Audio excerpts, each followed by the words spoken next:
Mesdames, messieurs, bonjour. Je voulais faire quelque chose d'un peu protocolaire.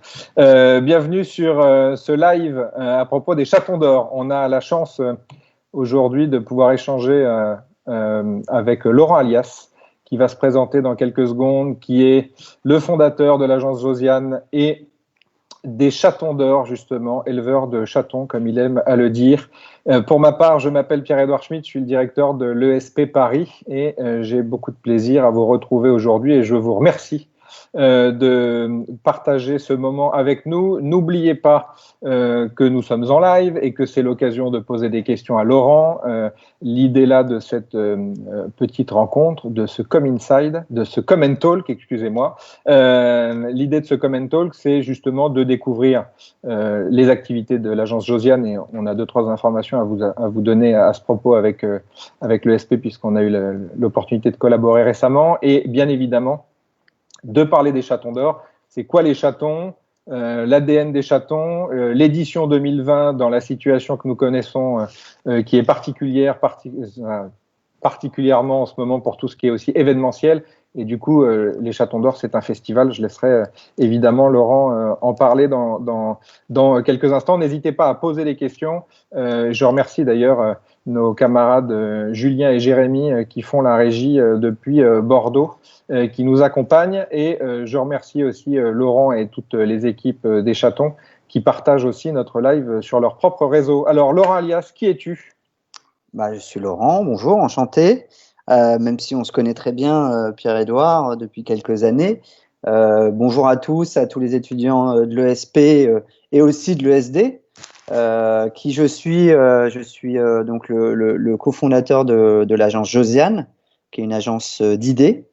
Et puis, j'ai également fondé il y a bien maintenant 9 ans les Chatons d'Or, qui est un festival d'idées. Donc, on sent qu'il y a quelque chose un peu cohérent qui se dessine, qui s'est dessiné ces 10 dernières années dans ma courte carrière, autour des idées, essayer de faire émerger les idées de façon peut-être un petit peu différente. Alors, c'est toujours compliqué dans un secteur aussi où il y a tant d'agences, il y a beaucoup de monde, sachant que je ne viens pas du tout du sérail de la pub. Moi, je suis ingénieur à la base. J'ai fait l'école centrale et je suis arrivé assez par hasard dans la publicité. Donc, il a fallu se faire une place dans ce secteur qui est très bouché, où il y a beaucoup de monde et surtout, finalement, assez peu de gens qui comptent vraiment. Et voilà, donc j'ai créé les Chatons d'Or, j'ai créé Josiane. Je suis un entrepreneur. Je suis pas un créatif, donc je pense que c'est l'une de mes grosses frustrations peut-être. C'est finalement pas forcément d'avoir d'idées créatives, mais de me lever le matin pour lancer des démarches qui soient peut-être aussi vertueuses. On va peut-être pouvoir le voir aussi un peu plus tard, pour essayer un peu comme un ingénieur finalement, essayer de faire un petit peu bouger les choses à mon modeste niveau.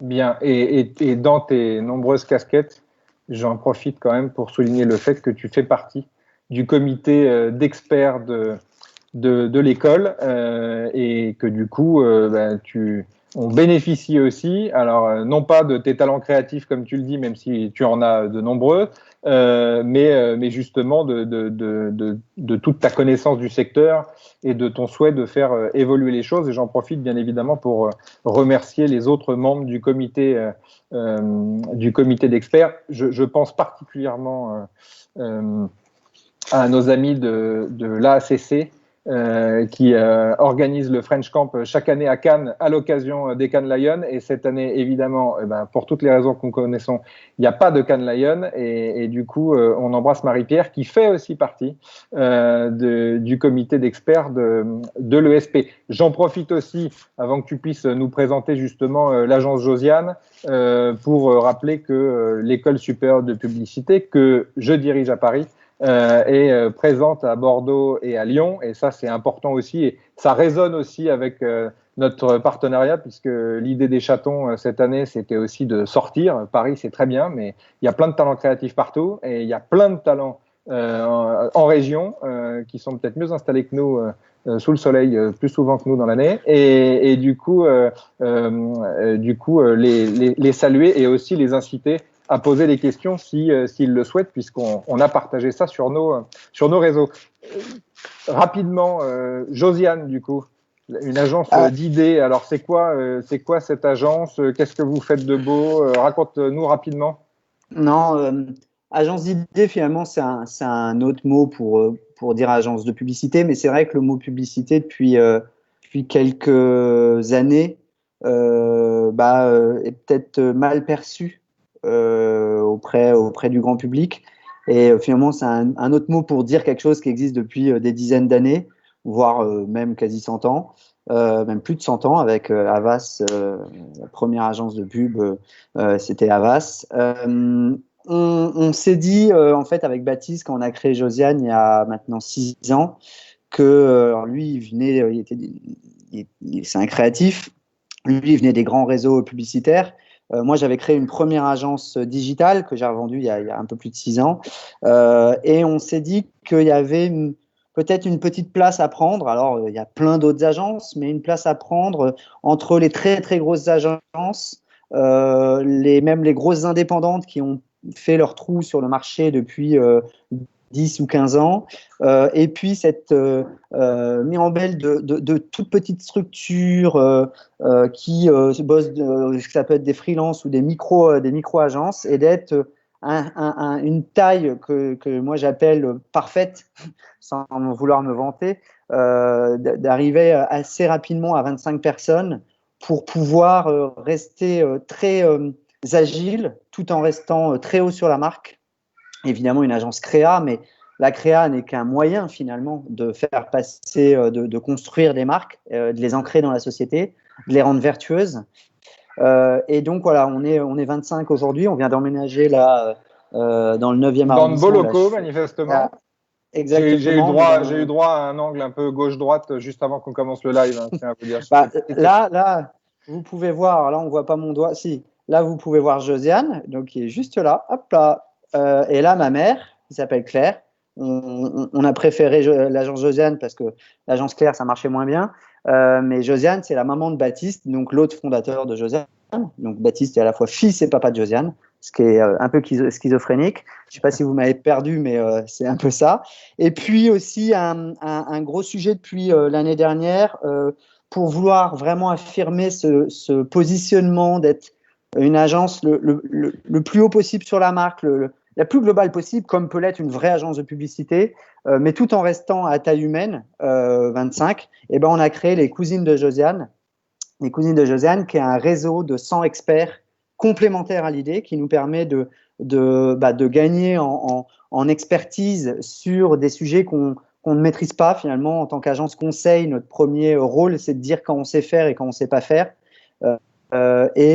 Quand on parle de CRM, quand on parle de data, quand on parle de media planning ou il y a plein de RP, d'influence, évidemment, on en comprend les mécaniques et on sait travailler avec ces gens-là, mais voilà, on ne veut pas être une agence qui veut savoir tout faire. On veut garder cette hauteur stratégique créative, mais on s'appuie sur ce réseau d'experts qui peut travailler en direct pour des annonceurs ou travailler avec nos clients pour gagner en expertise et en surface finalement d'agence, tout en restant agile. C'est avec Astrid Bouteau qu'on a lancé ce réseau qui marche très bien, voilà, les Cousines de Josiane. Bon, c'est chouette. Et puis, bon, de toute façon, on sait que c'est aussi dans l'air du temps de garder en agilité et surtout de réussir à justement booker, on va dire, si je puis dire, des expertises à un moment donné, sur des expériences particulières. On sait que quand on est dans une maison et qu'on passe son temps à bosser sur le même type de projet ou autre, parfois on s'encroute un peu. Donc, faire appel à des gens externes, c'est aussi souvent salvateur. Et puis, tu soulignes cet aspect familial et taille humaine, bon, qui nous correspond aussi, je crois, particulièrement sur de nombreux points. Tout en gardant de la valeur. Tout en gardant la valeur, c'est important de le préciser, désolé de te couper. La valeur, c'est vrai que côté expertise avec des indépendants et tout, c'est un sujet qui revient souvent. On veut vraiment aussi, c'est pour ça que la taille de 100 experts est importante, 25 pour l'agence, 100 pour le réseau, parce qu'en fait, c'est à partir de 100, tu connais plus chaque personne par son prénom. Mais on pouvait évidemment monter parce que c'est pas non plus des coûts fixes pour l'agence, mais d'avoir un vrai sujet autour de la création de valeur et du respect de la valeur créée par un vrai expert qui est le meilleur sur son sujet. Et donc, voilà, on ne veut pas du tout rentrer avec cette démarche dans voilà, les plateformes de freelance à 300 € jour. C'est pas du tout cette démarche-là. Au contraire, on est là pour créer de la valeur et des fois, la valeur, ça se paye, quoi. Évidemment. On ira regarder. Je suis persuadé que dans ces 100 experts, tu as probablement des intervenants de l'ESP et probablement des alumni de l'ESP aussi. Je profite pour glisser quand même que tu parlais justement des plus anciennes agences de com, etc., que l'ESP existe depuis 1927 et donc je suis évidemment très fier de le rappeler puisque on sait être entre guillemets ancien et être tout à fait agile et être dans l'air du temps et surtout toujours essayer de se renouveler. T'as vu? Tu l'as fait. Le max. Ben, ablution gel hydroalcoolique en ce moment et ça, complètement fou. On est déjà en train d'exploser notre timing, donc c'est très bien. On va accélérer la cadence. Est-ce que tu peux nous parler là, comme ça on aura, en plus des explications, des tenants aboutissants de Josiane, nous parler rapidement d'une campagne récente que tu as trouvée chouette, disruptive, bref, dont tu es fier? Tu es fier de toutes tes campagnes, je suppose, en tout cas je l'espère, mais une particulièrement? Alors, il y en a une, alors, je ne sais pas si elle est disruptive, mais elle est sur une marque qu'on aime bien à l'agence. C'est drôle, il y a une stagiaire qui est arrivée il n'y a pas si longtemps à l'agence et qui disait putain, mais j'ai l'impression que c'est le mois où tous vos clients sont fous. Et ce client est tout aussi fou que nous, voire même plus, à vrai dire, clairement. Et c'est vrai qu'on a pas mal de clients qui ont envie de faire des choses un peu différentes, un peu nouvelles. Je dirais pas dire disruptif parce que voilà, c'est. Non, mais ne serait-ce que faire des choses un peu fun, je crois que c'est bien par les temps qui courent. Hein. Exactement. Là, en l'occurrence, ce client, c'est les fermiers de Loué.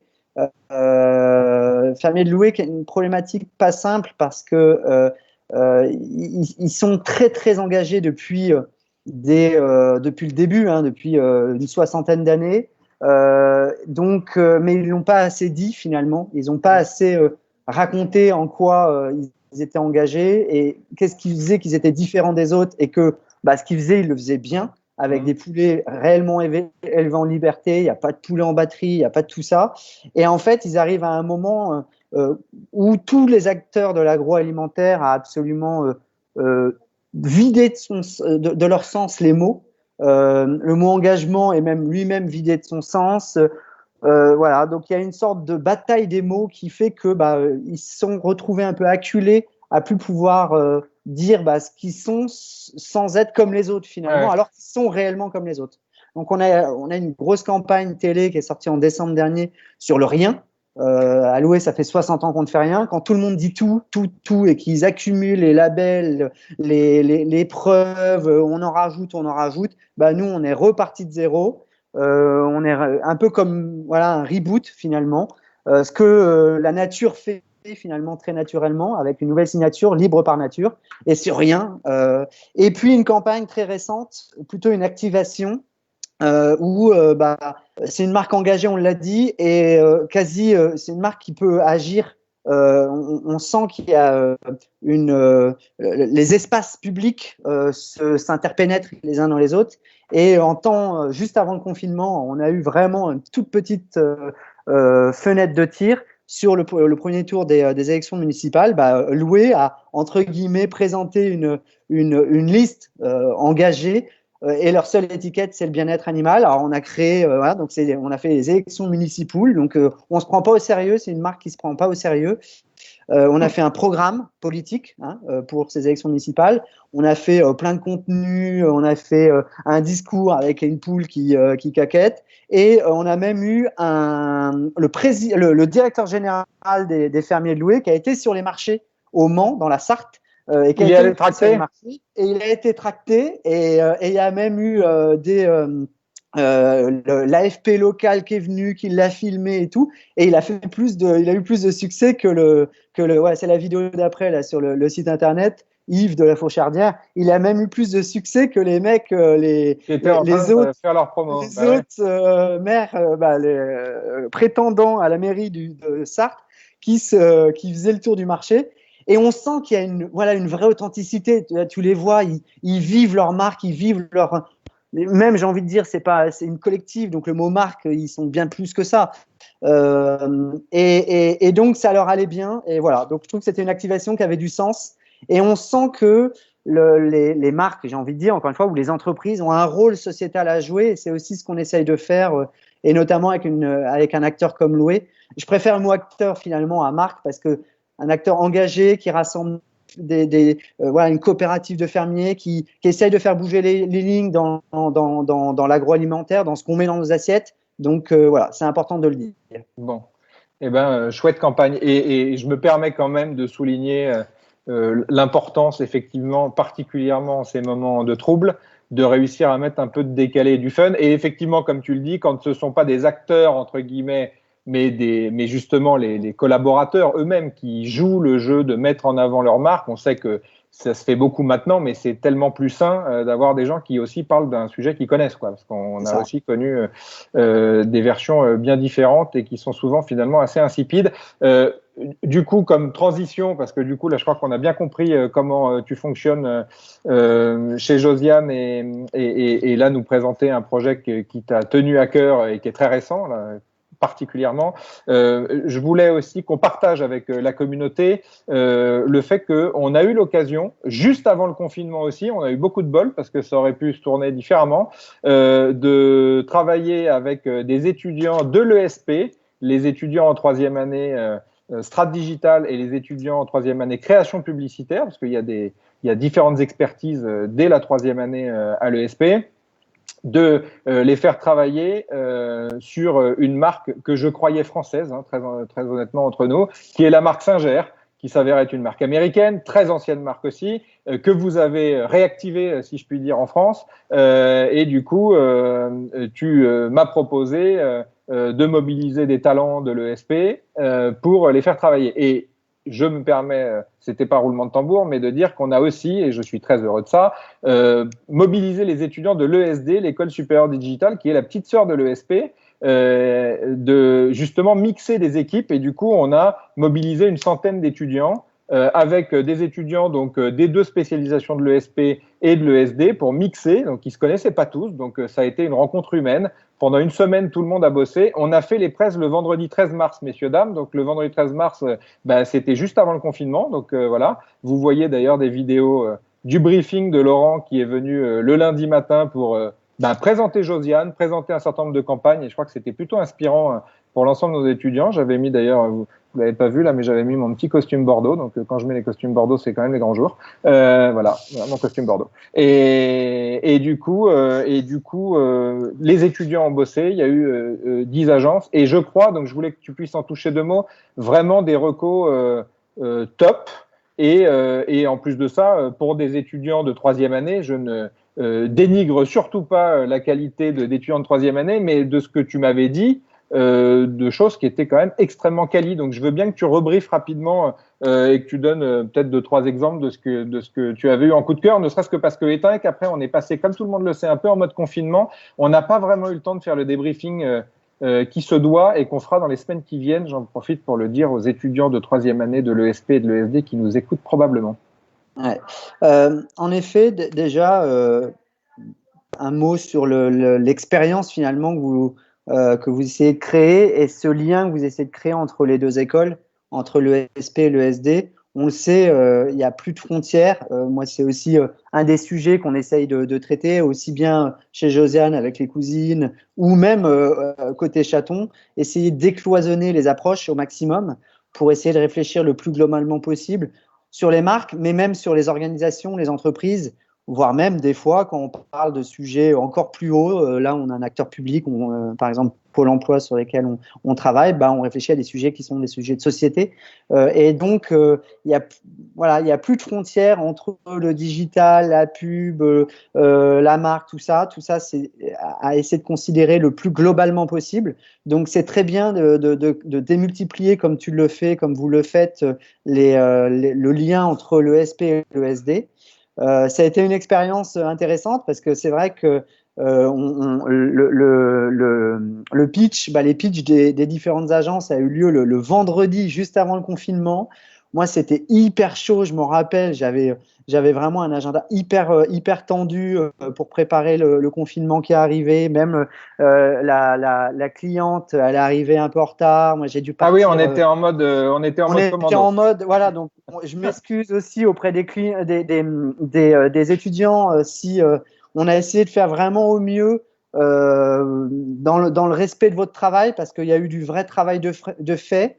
Je t'avoue, je m'attendais pas du tout à avoir ce niveau d'exécution, cette qualité dans le travail et vraiment aller au fond, en profondeur sur les sujets, où on a à chaque fois, alors certains plus que d'autres, alors je sais qu'il y a un c'est quoi l'idée qui se balade dans l'école et que ça revient assez souvent, mais c'est très bien à vrai dire, parce que j'ai dû poser 2-3 fois la question c'est quoi l'idée. Parce que c'est vrai que des fois, quand on veut tellement montrer tout le travail qu'on a pu abattre en une semaine, et des fois, ça nous arrive, même nous ici à l'agence, bosser 3 semaines sur un sujet, et puis la veille du pitch, tout tuer parce qu'on a une idée qui est meilleure, qui prend le dessus et qui tue toutes les autres. Et c'est vrai que des fois, quand on a beaucoup travaillé, on a envie de tout montrer. Et ce qui fait que, et il y a eu vraiment des choses super intéressantes. Je vais revenir sur deux, trois idées qui me sont revenues, qui sont restées vraiment, restées vraiment en tête. Mais des fois, on se perd un peu. Et donc, souvent, à la fin, je pose la question et je fais exactement pareil avec les créatifs. Alors évidemment, c'est une expression que Philippe Michel c'est un livre même qui est là depuis très longtemps. C'est quoi l'idée? C'est finalement qu'est-ce qu'on retient de ce que tu veux me dire, de ce que cette marque veut me raconter. Quelle est l'idée dans sa version la plus pure qu'on retient pour construire la marque et l'ancrer dans la société. Et les idées que j'ai retenues, alors il y en a plein, il y a vraiment eu des choses intéressantes, sur finalement Singer te permet de raconter ta propre histoire. Singer, c'est une marque, tu l'as dit, qui est pas française, qui est née à New York. Il y a même une anecdote assez cool, c'est que la Madame Singer, celle qui a la femme du fondateur, serait, alors c'est une légende urbaine, le modèle pour la Statue de la Liberté à New York. Eh ben, c'est vraiment une marque qui a. Elle sort d'où cette info? On n'est pas dans la fake news là, Laurent Alias, j'espère. Hein, je sais pas. D'accord. Une légende urbaine. Voilà, et c'est une marque qui est très ancrée localement. En France, c'est une marque qui est très puissante, qui est leader sur son marché. Qui était une marque très utilitaire initialement, elle servait à recoudre le bas de pantalon, quoi, et qui depuis quelques années s'est ancrée sur des sujets de créativité avec le do-it-yourself. Et on parle de grosse croissance, d'un gros développement sur cette marque. Et ce qui est intéressant en cette période-là de confinement, alors on n'a pas traité ce sujet-là avec les étudiants, c'est que là, c'est devenu une des marques les plus l'un des produits les plus désirables dans le monde, la machine à coudre. Ils vendent beaucoup de machines en ce moment. Ils en ont même donné à des associations pour ces histoires de masques. Pour faire des masques, oui, bien sûr. Exactement. Ils sont en rupture de stock. Donc, il y a un vrai sujet autour de ce produit. Et donc, c'est assez intéressant. C'était une marque utilitaire. On les a réancrés sur des sujets créatifs. Et ils redeviennent une marque utilitaire face à l'urgence. Et les 2-3 idées que j'ai retenues, c'est ça. On peut créer des histoires finalement avec Singer, avec une machine à coudre. Il y a une deuxième idée que j'ai beaucoup aimée, qui est très sociétale, qui tient en trois mots, c'est décousons les stéréotypes. Je trouvais ça vraiment intéressant. il y avait un truc vraiment intéressant avec un jeu avec l'aiguille et le fil sur comment on peut découdre finalement les stéréotypes et ancrer la marque dans la société et s'engager aussi finalement. Et une autre idée que je trouve intéressante, que je voudrais même qu'on arrive à sortir. Alors peut-être que on va essayer de creuser là autour d'un hack. On aime bien les hacks. C'est un truc de développeur. Je pense que les intéressés se reconnaîtront probablement. Ouais, mais le hack, on l'aime bien parce que là, il allie vraiment une idée créative avec un hack et l'état d'esprit, on va dire, geek ou développeur. Et donc, on voit bien aussi l'intérêt du lien entre les deux écoles. Encore une fois, hein, c'est Steve Jobs qui disait créer, c'est relier des expériences. Donc, relier ces deux écoles, ça a vraiment du sens d'un point de vue création de valeur. Et donc, ce hack, ouais, peut-être qu'on en fera quelque chose, on verra. On en reparlera avec les étudiants en question. Parfait. Ben, écoute, merci pour ce retour et je sais qu'on aura l'occasion de faire un retour un peu plus complet sur les projets aux intéressés directement.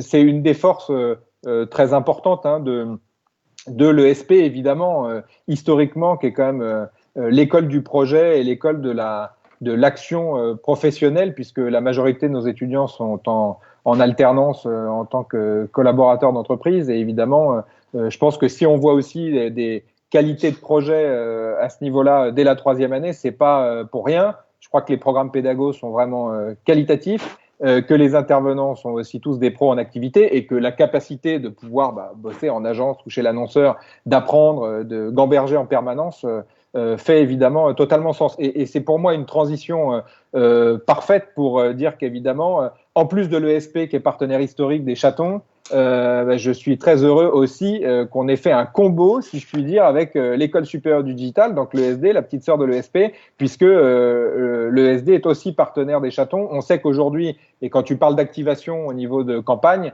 le digital est quand même une partie relativement importante. En tout cas, un bon complément, voire même quelque chose de fondamental ou qui prend une part non négligeable dans les plans. Et du coup, on en a profité comme ça cette année en échangeant avec vous pour se dire que le SD avait toute sa place en tant que partenaire. Et bon, dans la programmation, j'enjoins l'ensemble des personnes qui nous suivent à aller sur les activités évidemment des Chatons. Mélanie Viala, qui est directrice générale de ESD-ESP au niveau national, fait partie du jury et prendra la parole dans les jours qui viennent lors d'un live, puisque vous organisez aussi régulièrement des lives à ce propos. Donc du coup, on en vient au Chaton d'Or.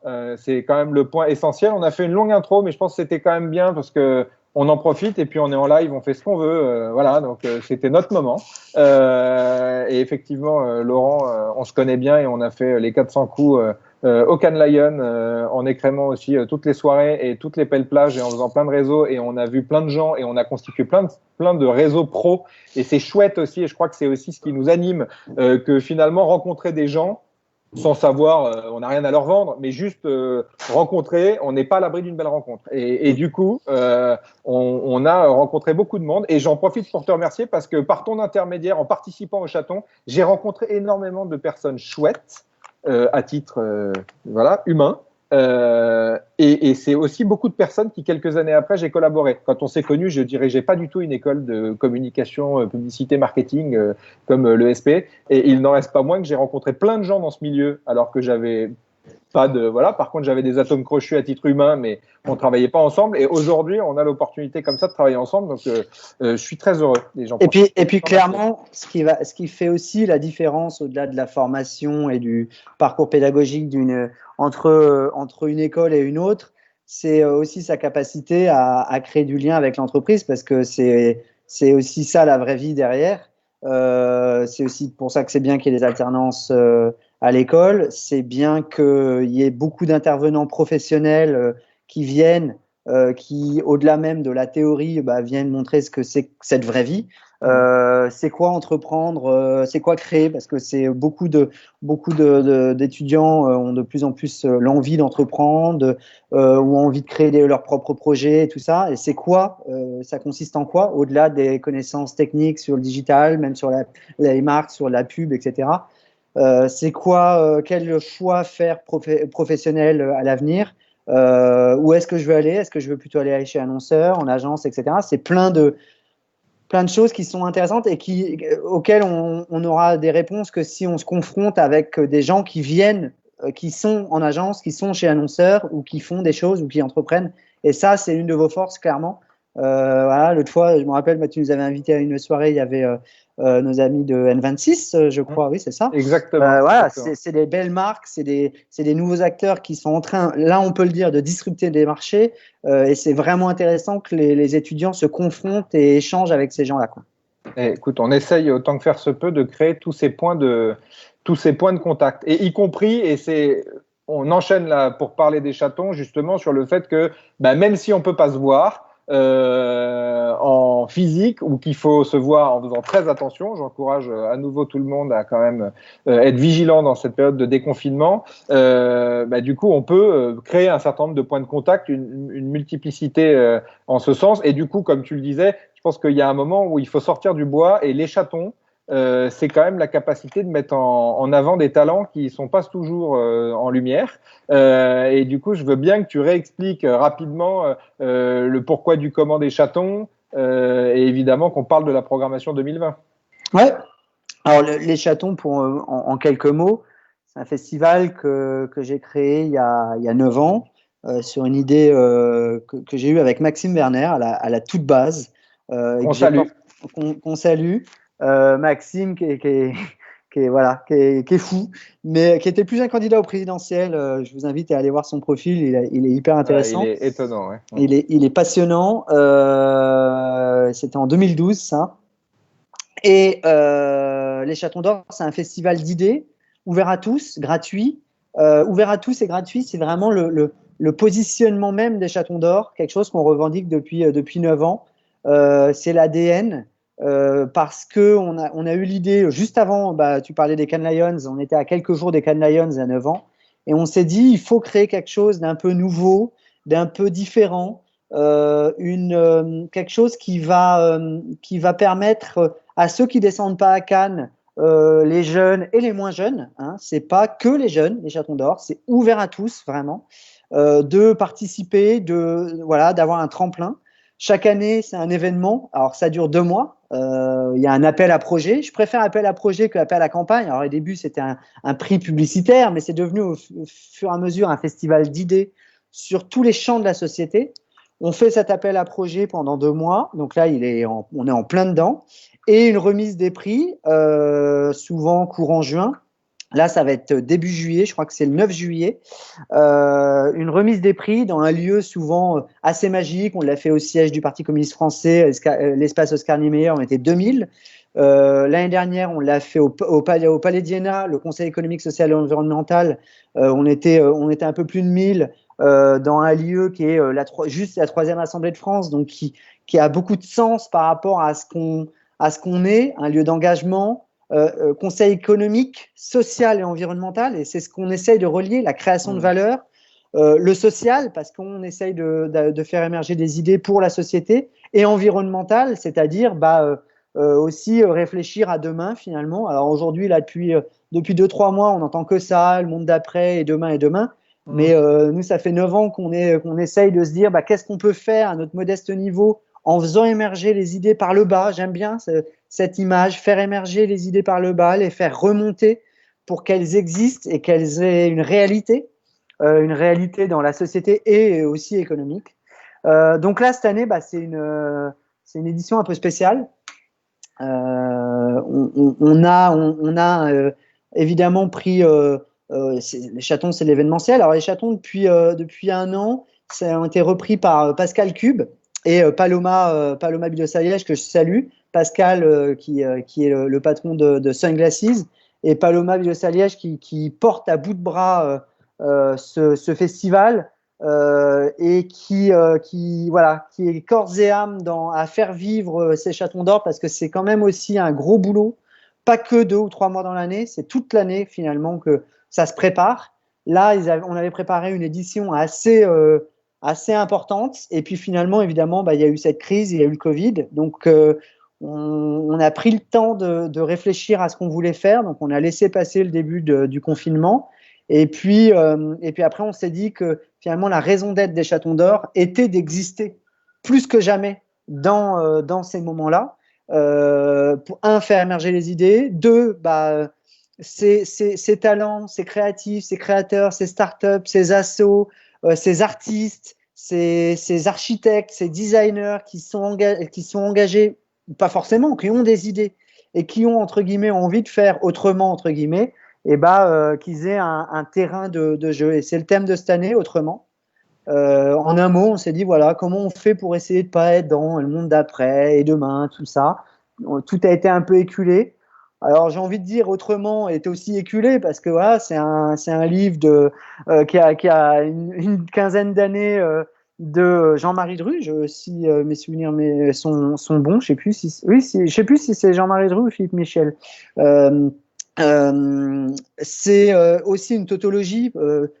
Autrement, c'est un synonyme de création finalement. Faire autrement, la création, c'est faire autrement, c'est apporter un nouveau point de vue, c'est apporter une nouvelle patte, apporter une nouvelle façon de faire sur un problème donné. Et voilà, donc c'est ouvert à tous les projets, toutes les campagnes, et c'est important de le dire. Tous ceux qui ont même des trucs dans leur book, des trucs qu'ils ont fait pendant l'année, qui de près ou de loin apportent un point de vue nouveau sur la marque, sur l'environnement, sur la citoyenneté, sur les arts, sur la culture, sur le numérique, sur les nouvelles technologies, sur comment je peux m'engager, sur tout ça, allez-y, c'est gratuit, vous postulez, c'est sur leschatondor.fr et puis rendez-vous le 9 juin pour la soirée, quoi. 9 juillet. Et du coup, on est le 26 mai et la fin de l'appel à projet est le 26 juin, donc dans un mois tout pile, donc ça tombe bien. C'est important que tu puisses justement revenir sur ces sujets-là de comment on participe et surtout le fait que ce soit ouvert et qu'on est centré sur l'idée, parce que j'ai le sentiment que parfois, et on le voit, la participation à un festival, quel qu'il soit, c'est on répond à un brief où on répond à une problématique qui est quand même très précise, dans un format très précis, soit technique, soit langue d'attaque, etc. Là, ce que vous avez voulu toujours faire au Chaton, c'est quand même de faire quelque chose d'extrêmement ouvert. Et je pense que c'est important dans une période qui est complexe pour tout le monde. Hein. Humainement, on est un peu, je crois, rincé, donc on va tous profiter probablement du bon air pur des mois qui viennent. En tout cas, je nous le souhaite. De se dire, voilà, vous avez fait des choses. Alors, je connais bien l'ESP, je connais bien l'ESD, et je peux dire à l'ensemble des étudiants de ces deux établissements que, au regard du nombre de projets qu'ils font, des projets réels, des projets qu'ils font avec les professionnels qui les suivent, etc., qu'il y a pas mal de sujets, bien évidemment, qui répondent à ces problématiques-là. Et donc, souvent, on aurait tendance à se dire, non, c'est un truc de plus, j'ai pas le temps, j'ai pas ci, j'ai pas ça. Regardez bien, documentez. Je vous invite à nouveau, puisqu'on va bientôt passer à des notions de questions, s'il y en a, à tenter, en tout cas, à tenter l'expérience. Juste tu peux nous donner un exemple de si je prends un sujet, comment je procède, etc. Alors, ouais, vraiment, c'est important d'insister vraiment sur ça. Chaque année, dans les Chatons d'Or, il y a 2 typologies de catégories. On remet 16 Chatons d'Or chaque année à peu près. Et il y a des catégories vraiment briefées sur un truc bien précis. Par exemple, avec la RPP, l'année dernière, on avait fait un brief sur l'influence et l'éthique. Avec Pôle emploi, on fait des choses aussi sur évidemment les nouveaux usages. Avec la Caisse d'épargne Île-de-France, on avait une catégorie autour des nouvelles technologies. Donc il y a des trucs plutôt précis et puis des catégories très ouvertes. On voit ce que tu as et puis si c'est une idée qui est cool, elle peut gagner en fait. Donc ce qui fait que chaque année on reçoit à peu près 3000 créations. Donc c'est énorme en fait en termes de dossiers reçus, de créations reçues dans la plupart des festivals qui existent en France, où les prix, on va dire, publicitaires ou créatifs, on reçoit énormément de projets ou de campagnes. Et c'est vraiment ouvert, vraiment, j'insiste là-dessus. Donc là, cette année, on a fait exprès de faire un thème qui est ouvert, donc toute idée qui finalement qui est cool, bah, vous postulez. Il faut juste que vous rentriez dans un des 8 espaces de la société. Alors ça peut être la marque, donc la marque autrement, la citoyenneté autrement, l'art, la culture, la technologie, etc., etc. L'entreprise aussi, parce que je pense vraiment que l'entreprise a un vrai rôle à jouer pour essayer de changer les choses, hein, parce qu'elle a cette capacité déjà à mettre un modèle économique sur les choses et à le rendre viable dans le temps et à le rendre mondial rapidement sur tous les grands groupes. C'est aussi ça qui est intéressant. Et comment on participe? C'est simple, on va sur leschatondor.fr. Vous avez, alors ça peut être une idée qui est un print, un film, une œuvre d'art, un PDF, voire même un disque. On a eu des discours sur sur un PDF, quoi, un one page, et des discours qui ont gagné. Il y en avait eu un il y a 2 ans, si mes souvenirs sont bons. Vous allez dans l'une des espaces de la société, par exemple la marque autrement, et puis vous mettez votre nom, votre prénom, votre mail, mettez bien vos infos parce que c'est important pour être recontacté si vous gagnez. Et puis vous mettez vos visuels, vos films, tout ce que vous voulez. Tout est privé. Ça veut dire que nous, on reçoit les candidatures. Et puis après, il y a un jury qui départage les meilleurs chatons d'or. Et puis voilà, c'est aussi simple que ça. Ça prend 30 secondes, quoi. Ça prend 30 secondes. Et puis surtout, vous pouvez mettre ce que vous avez déjà dans vos books, dans vos tiroirs, dans vos têtes, ce que vous avez fait dans le cadre de projets cette année. Voilà, il y a peut-être même des choses qui peuvent être cool, qui ont été faites sur Singer, qui pourraient être envoyées cette année ou sur d'autres marques sur lesquelles vous avez travaillé. Donc, n'hésitez pas, et puis surtout, c'est gratuit, quoi. D'accord. Et alors, du coup, on a la possibilité de se dire, j'ai probablement fait un projet qui pourrait rentrer dans un des thèmes, je postule. Si je suis studieux, que j'ai un peu de temps et que un des thèmes proposés me botte, je peux évidemment produire quelque chose là dans les 3 semaines qui viennent et vous les envoyer. J'ai Alice qui demande, alors tu as en partie répondu, si tous les formats sont acceptés, premièrement, et si les projets fictifs sont acceptés. Ah oui, plus que jamais en fait. C'est vrai qu'on a beaucoup parlé projets réels et marques là, donc probablement qu'on vous a enduit d'erreurs, si je puis me permettre. Donc évidemment tout type de projet, on est d'accord, hein, quelque chose qui me sort de la tête, une marque totalement fictive, un concept complètement révolutionnaire, j'y vais, je me lance. Exactement. En fait, ce qui est vraiment important, c'est de se dire, ce sont les idées. Ça peut être sur autre chose, ça peut être sur tant qu'il y a une idée, on va la faire émerger en fait. Donc oui, ça peut être ce qu'on appelle nous dans la pub un ghost. Un ghost, c'est une campagne qui n'a jamais existé. Alors au Cannes Lions ou dans les grands festivals de pub, il y a ces ghosts qui postulent et puis qui sont là que pour faire des prix. Donc il y a même eu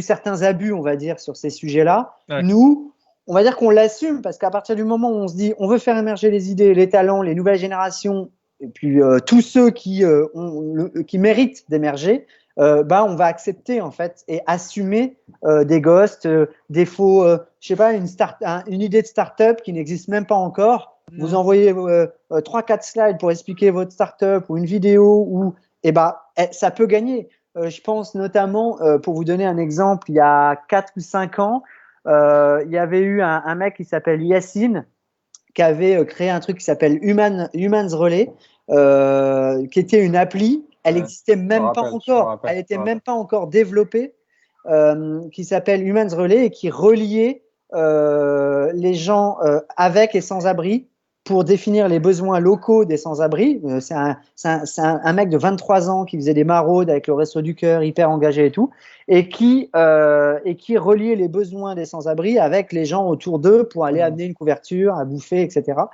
en complément du Resto du Cœur, du SAMU social de Paris, etc.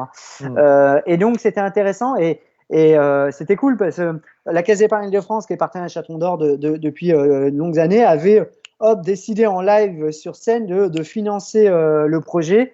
Et d'un projet comme ça, un peu balbutiant, le truc. On en fait un projet entrepreneurial avec du contenu et du sens. Ouais, c'est top. Donc c'est ça les chatons d'or. Bon, donc réveillez aussi, chers amis, votre fibre entrepreneuriale et lâchez-vous. On a bien compris que là, on pouvait faire feu de tout pas comme on dit. Là, vous venez de voir des images du jury qui avait eu lieu au siège du groupe Accor. Vous avez vu des Bruno Aveillant. Là, il y a Pierre Berville qui est coupable. Pierre Berville, qui est un ancien de l'ESP. Hein, eh bien, tiens, magnifique. Et voilà, j'en profite pour le dire. C'est QFD. C'est QFD. Mais Pierre Berville, qui est un grand publicitaire, qui avait créé une grosse agence qui avait revendu à Gray, qui avait conçu la campagne Myriam, Demain j'enlève le haut, demain j'enlève le bas. Tiens, là on peut voir Paloma qui porte les chatons d'or. Bruno Aveillant, un grand réalisateur qui a, tiens, là on le voit, Bruno Aveillant, Marie-Laure Petit-Chalon, là, qui est fondatrice de Féminin, Rost Adom. Trop de personnes chouettes, tu vas pas y Et là, Mélanie qui nous rejoint dans le jury, sur un jury beaucoup plus recentré, je crois que c'est 16 personnes, dont 8 partenaires, donc la RPP, dont la RPP, le SP, le SD, Pôle emploi, Caisse d'épargne, Virgin Radio, 8 partenaires, parce que finalement, cette édition, sans les partenaires, on ne l'aurait pas fait. C'est un moment qui est compliqué, notamment pour l'événementiel. Donc, je tenais aussi à vous remercier, tous les partenaires, et vous, de nous suivre dans cette aventure un peu folle, mais c'est aussi ça les chatons d'or. C'est plein de bonne volonté et voilà, et c'est cool. On aime bien, nous, les projets fous et ambitieux. J'ai 2 questions qui arrivent. Une de Baptistin qui demande si on peut déposer plusieurs projets ou si on doit choisir une catégorie unique. Alors, il y a plusieurs choix. Je tourne sa question dans les 2 sens. Est-ce que si j'ai plein de projets, je peux le mettre dans plein de catégories parce que je suis prolixe en la matière et du coup, j'ai limite une idée par catégorie, voire plusieurs idées sur chaque catégorie, premièrement, ou est-ce qu'un projet peut aussi candidater dans plusieurs catégories? Tout est possible. La seule règle, les amis, on est en mode open bar. On sent qu'on est en mode déconfinement. Soyez encore une fois prudents. Gel hydroalcoolique, masque, mais vous pouvez tout donner. Donc lâchez-vous au maximum. Parfait. Et j'ai Alice qui revient nous reposer une autre question qui demande si un même étudiant ou groupe d'étudiants peut ou peuvent candidater plusieurs fois s'ils ont plusieurs projets. Je crois qu'on est c'est à peu près la même question. Et oui. On peut postuler en groupe, on peut postuler.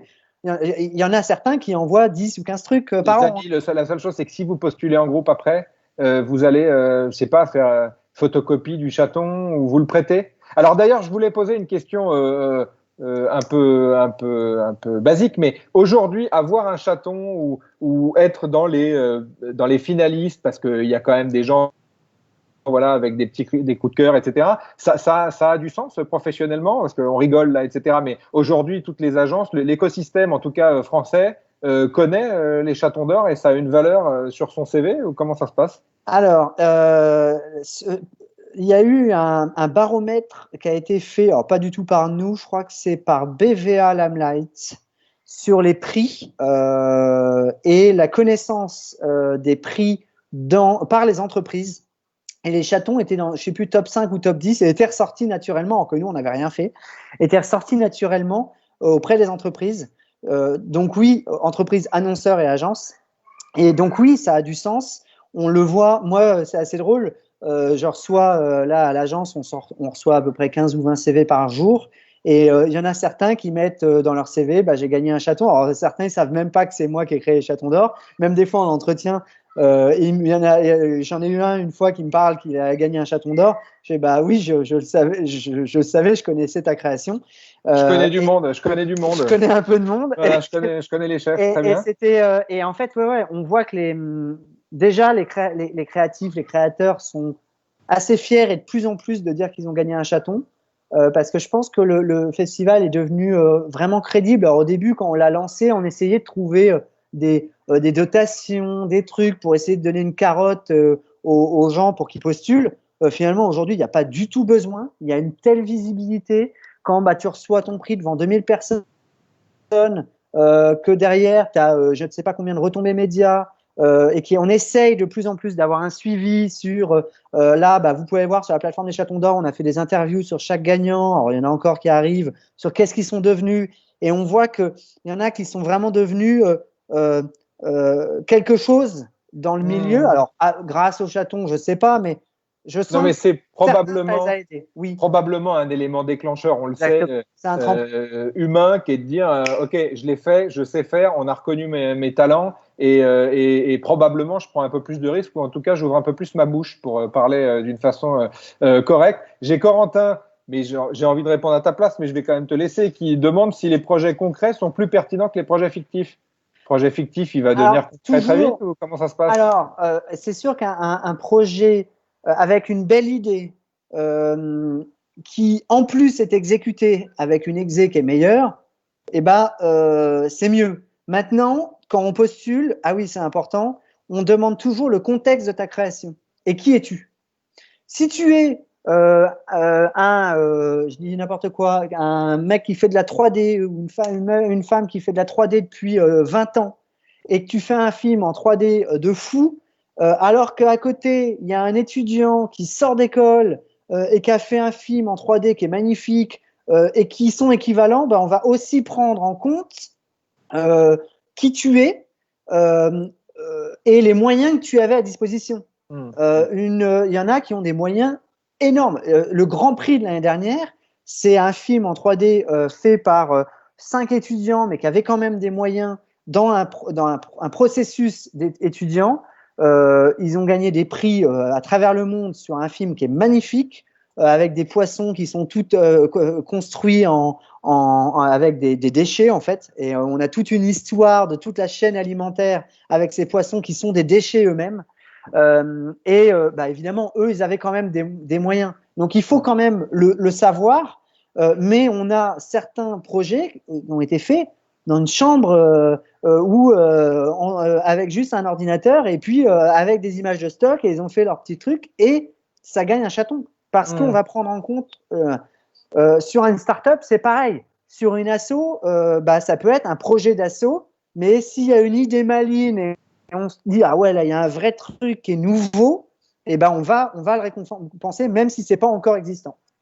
Mais en tout cas, je me permets de réinsister, et on va bientôt clore notre échange sur le fait que c'est la notion d'idée créative et pas nécessairement de produit fini.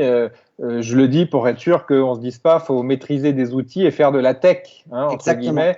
C'est pas la tech. La tech, c'est un bon vecteur, c'est la capacité qu'on a d'aller jusqu'au bout de l'idée.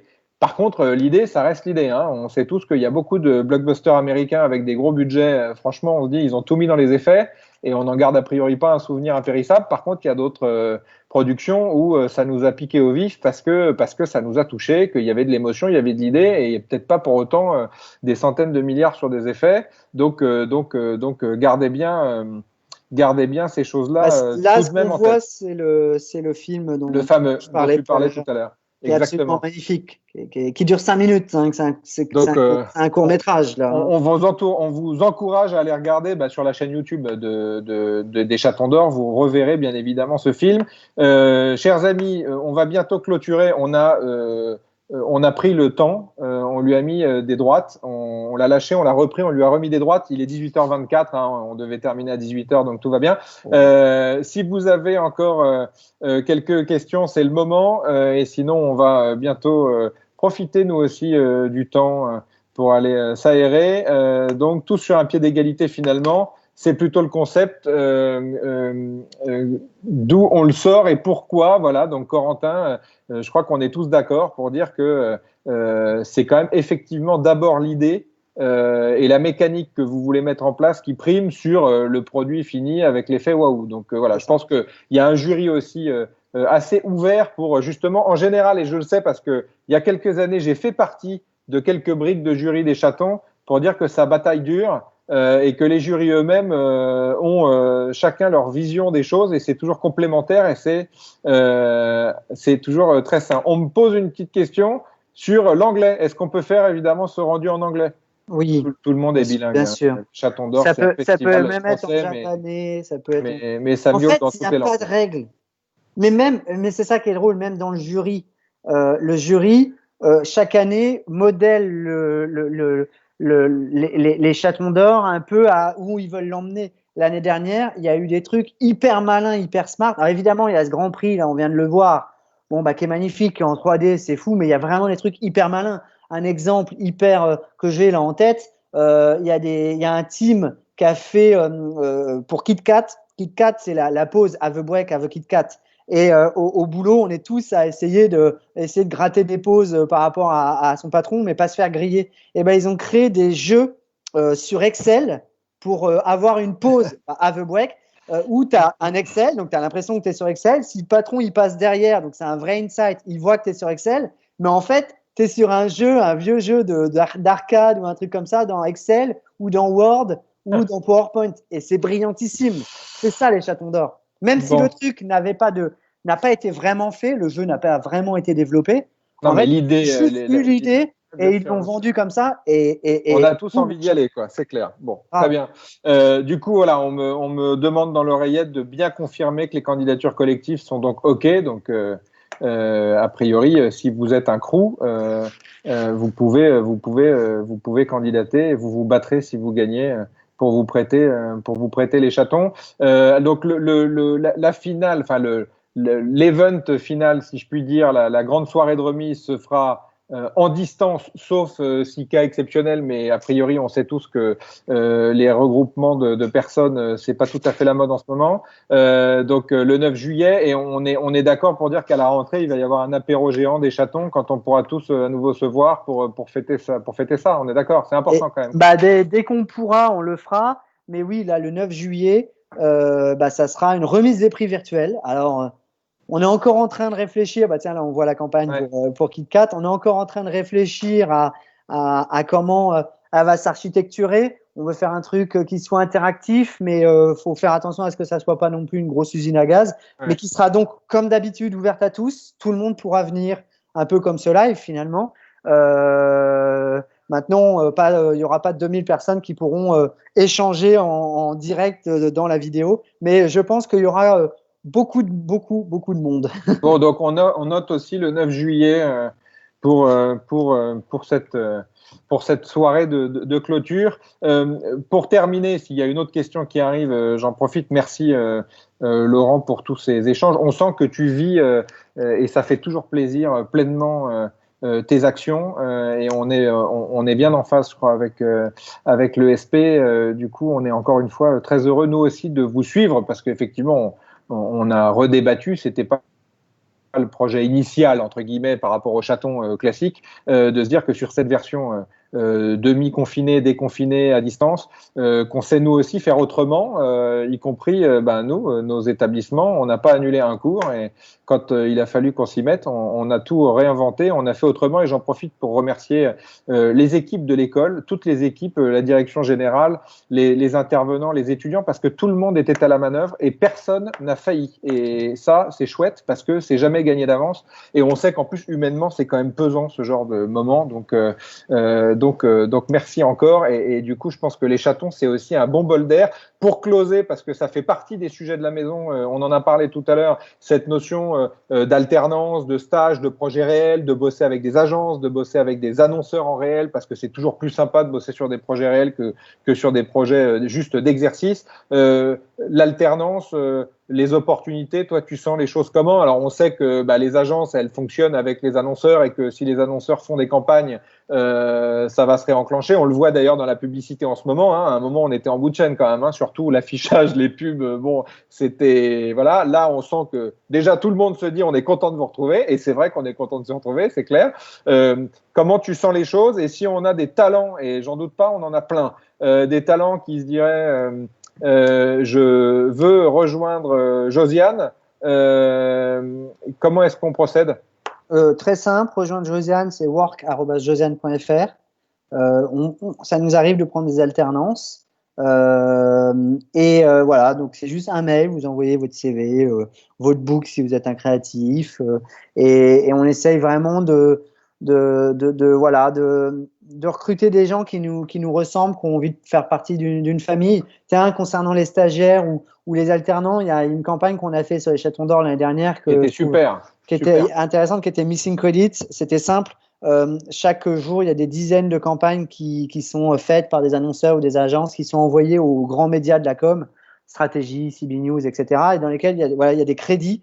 Et nous, on a juste rajouté Missing Credit, la ligne manquante, Donc, on a demandé à rajouter cette ligne où on va créditer les stagiaires pour redonner,